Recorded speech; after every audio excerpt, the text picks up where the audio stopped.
ठाकरेंची शिवसेना पूर्व विदर्भामध्ये 8 ते 10 जागा लढण्यासाठी इच्छुक आहे। पूर्व विदर्भामधल्या 28 जागांचा भास्कर जाधवांनी आढावा घेतलाय। दरम्यान यामध्ये नागपूर जिल्ह्यामध्ये 5 जागांवरती ठाकरेंच्या शिवसेनेने दावा केलाय।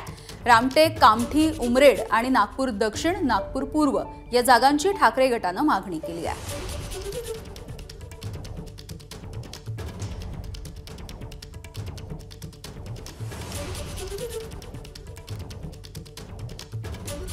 तर ठाकरे गट आता पूर्व विदर्भामध्ये सुद्धा तयारी करताना दिसतोय। 8 ते 10 जागांची चाचपणी होतीये।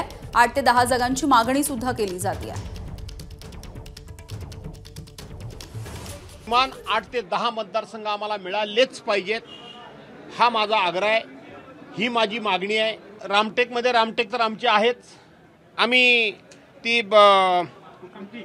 कामठी आम्ही मागतोय, उमरेड आम्ही मागतोय आणि हिंगणा आम्ही मागतोय, ती दक्षिण आम्ही मागतोय, पूर्व आम्ही मागतोय आणि एक नागपूरमध्ये चर्चेतून तिसरी जागा आम्ही सोडवून घेण्याचा प्रयत्न करतोय। उद्या आमचे पक्षप्रमुख आदरणीय उद्धव साहेब येणार आहेत।